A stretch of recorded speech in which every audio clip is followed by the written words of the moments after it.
বিসমিল্লাহির রহমানির রহিম।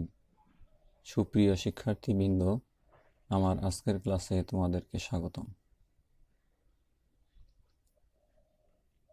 ক্লাস পরিচালনায় আমি আবু মোহাম্মদ সালাউদ্দিন ওবায়দা, প্রভাষক, রসায়ন বিভাগ, রেদওয়ান আহমেদ বিশ্ববিদ্যালয় কলেজ, চান্দিনা, কুমিল্লা।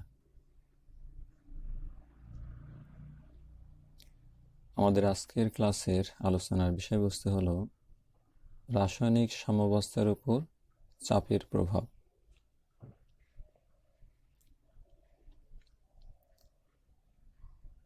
আমরা ইতিপূর্বে লা শাতেলিয়ারের যে নীতিটা দেখছি, নীতিটি হলো যে কোনো বিক্রিয়া বা কোনো বিক্রিয়া সাম্যাবস্থায় থাকাকালে যদি কোনো নিয়ামক যেমন তাপ, চাপ বা বিক্রিয়ায় উপস্থিত উপাদানসমূহের ঘনমাত্রা পরিবর্তন করা হয়, তাহলে সাম্যের অবস্থান এমনভাবে পরিবর্তিত হবে যেন নিয়ামক পরিবর্তনের ফলাফলটা প্রশমিত হয়ে যায়।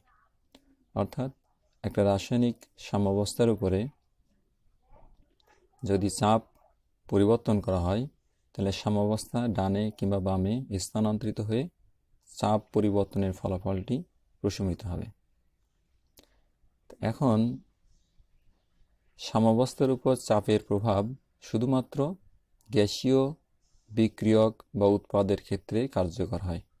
বিক্রিয়াটির ভৌত অবস্থা যদি গ্যাসীয় হয়, তাহলে সেই বিক্রিয়াটির উপরেই চাপের প্রভাব কার্যকর হবে।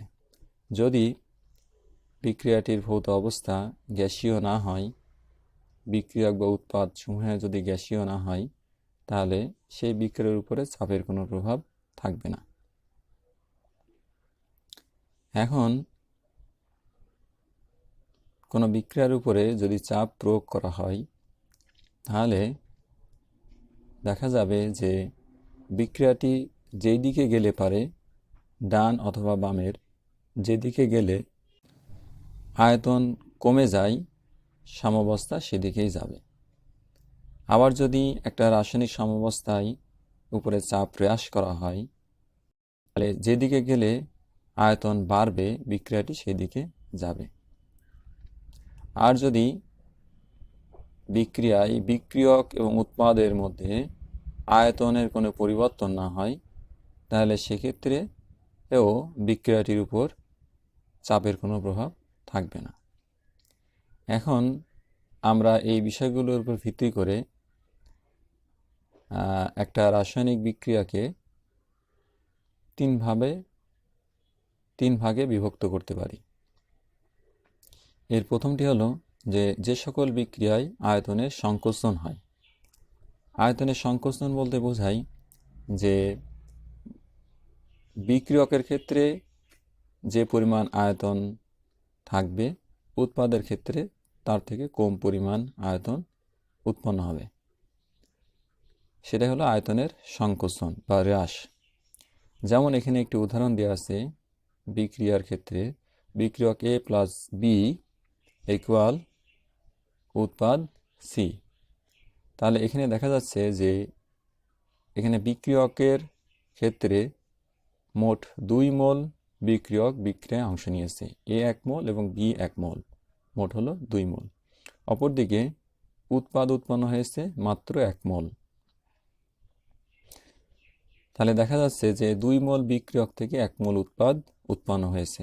সুতরাং এক্ষেত্রে আয়তনের হ্রাস বা সংকোচন হয়েছে।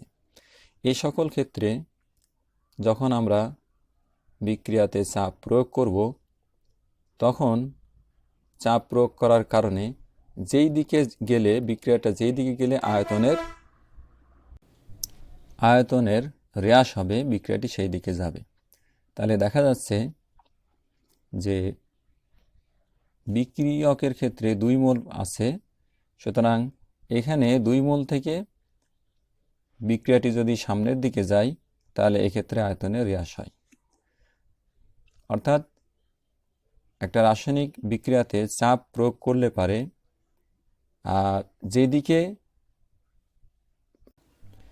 যেদিকে গেলে আয়তনের হ্রাস হবে, সেই দিকে বিক্রিয়াটি যাবে। আমরা যদি এটাকে বিপরীতভাবে একটু বলি, তাহলে আমরা বলতে পারি যে গ্যাসীয় বিক্রিয়ার ক্ষেত্রে চাপ প্রয়োগ করলে সব সময়ের জন্য বেশি আয়তন থেকে কম আয়তনের দিকে বিক্রিয়াটি ধাবিত হবে। তাহলে এক্ষেত্রে আমরা দেখি যে বেশি আয়তন আছে বিক্রিয়ার বাম দিকে 2 মোল, আর বিক্রিয়ার ডান দিকে আছে কম আয়তন। সুতরাং এক্ষেত্রে চাপ প্রয়োগ করলে বেশি আয়তনের দিকে থেকে কম আয়তনের দিকে বিক্রিয়াটি ধাবিত হবে, অর্থাৎ বাম দিক থেকে ডান দিকে বিক্রিয়াটি যাবে। সুতরাং বিক্রিয়কের পরিমাণ কমবে এবং উৎপাদের পরিমাণটা বাড়বে। আবার যদি এ ধরনের বিক্রিয়ার ক্ষেত্রে চাপ কমানো হয়, তাহলে এই চাপ কমানোর ফলাফল প্রশমিত করার জন্য বিক্রিয়াটি বাম দিকে সরে আসবে, অর্থাৎ উৎপাদের পরিমাণ বাড়বে। অর্থাৎ যদি চাপ কমানো হয় তাহলে পারে বিক্রিয়াটি কম অবস্থা থেকে বেশি অবস্থার দিকে যাবে, অর্থাৎ কম রয়েছে হলো উৎপাদের ক্ষেত্রে 1 মোল, আর বেশি রয়েছে হলো বিক্রিয়কের ক্ষেত্রে 2 মোল। সুতরাং কম অবস্থা আয়তন থেকে বেশি অবস্থা আয়তনের দিকে যাবে। যে সকল বিক্রিয়ায় আয়তনের সংকোচন হয় সেক্ষেত্রে এই নিয়মটা প্রযোজ্য হবে। এখন আমরা দেখি এরকম 2টি উদাহরণ, যেমন নাইট্রোজেন প্লাস হাইড্রোজেনের বিক্রিয়া অ্যামোনিয়া। এখানে বিক্রিয়ক আছে 4 মোল, উৎপাদ আছে 2 মোল, সুতরাং আয়তনের সংকোচন হয়েছে। সুতরাং এই বিক্রিয়া চাপ প্রয়োগ করলে বিক্রিয়া ডান দিকে যাবে, আর চাপ হ্রাস করলে বিক্রিয়া বাম দিকে যাবে। একইভাবে সালফার ট্রাইঅক্সাইড উৎপাদনের ক্ষেত্রে বিক্রিয়ক আছে 3 মোল, উৎপাদ আছে 2 মোল। সুতরাং এক্ষেত্রে চাপ যদি প্রয়োগ করা হয় তাহলে বেশি আয়তন থেকে কম আয়তনের দিকে যাবে, অর্থাৎ বিক্রিয়া ডান দিকে যাবে, আর চাপ হ্রাস করলে বিক্রিয়া বাম দিকে যাবে। এখন যে সকল বিক্রিয়া আয়তনের প্রসারণ ঘটে, অর্থাৎ কম আয়তন থেকে বেশি আয়তন উৎপন্ন হয়, যেমন একটি উদাহরণ হলো বিক্রিয়ক সি থেকে উৎপাদ এ প্লাস বি। এখানে বিক্রিয়ক আছে হলো 1 মোল এবং উৎপাদ আছে হলো মোট 2 মোল, এ 1 মোল এবং বি 1 মোল, মোট 2 মোল। সুতরাং এ বিক্রিয়ার ক্ষেত্রে যদি আমরা চাপ প্রয়োগ করি তাহলে প্রয়োগকৃত চাপ প্রশমিত করার জন্য বিক্রিয়া বাম দিকে সরে আসবে, অর্থাৎ উৎপাদের পরিমাণটা হ্রাস পাবে। কারণ আমরা আগে এবার বলছি যে চাপ প্রয়োগ করলে সব সময়ের জন্য বিক্রিয়াটি বেশি আয়তনের দিক থেকে কম আয়তনের দিকে যাবে। তাহলে এখন আমরা যদি দেখি এখানে বেশি আয়তন আছে ডান দিকে, কম আয়তন আছে বাম দিকে। সুতরাং আমরা চাপ প্রয়োগ যদি করি তাহলে বেশি আয়তন অর্থাৎ ডান দিক থেকে বিক্রিয়াটি বাম দিকে স্থানান্তরিত হবে, অর্থাৎ উৎপাদের পরিমাণ কমবে এবং বিক্রিয়কের পরিমাণ বৃদ্ধি পাবে। ঠিক একইভাবে যদি চাপ কমানো হয় তাহলে বিক্রিয়াটি কম আয়তন থেকে বেশি আয়তনের দিকে যাবে, তাহলে চাপ হ্রাস করলে সাম্যাবস্থা ডান দিকে যাবে, অর্থাৎ উৎপাদের পরিমাণটা বৃদ্ধি পাবে। তো এরকম বিক্রিয়ার উদাহরণ হলো ফসফরাস পেন্টাক্লোরাইড থেকে ফসফরাস ট্রাইক্লোরাইড এবং ক্লোরিন, আর ডাইনাইট্রোজেন টেট্রাঅক্সাইড থেকে নাইট্রোজেন ডাইঅক্সাইড। এখানে দেখা যাচ্ছে যে 2টা বিক্রিয়াতে বিক্রিয়কের পরিমাণ কম, উৎপাদের পরিমাণটা বেশি। তাহলে এক্ষেত্রে যদি আমরা চাপ প্রয়োগ করি তাহলে বিক্রিয়াটি বাম দিকে যাবে, অর্থাৎ বেশি আয়তন হলো উৎপাদে, বেশি আয়তন থেকে কম আয়তন হলো বিক্রিয়কের দিকে বিক্রিয়াটি যাবে। আর যদি চাপ হ্রাস করি তাহলে কম আয়তন থেকে বেশি আয়তনের দিকে বিক্রিয়াটি যাবে। অর্থাৎ চাপ প্রয়োগ করলে পারে প্রয়োগকৃত চাপ প্রশমিত করার জন্য বিক্রিয়াটি বাম দিকে স্থানান্তরিত হবে, আর চাপ যদি আমরা হ্রাস করি তাহলে হ্রাসকৃত চাপ প্রশমিত হওয়ার জন্য বিক্রিয়াটি ডান দিকে যাবে।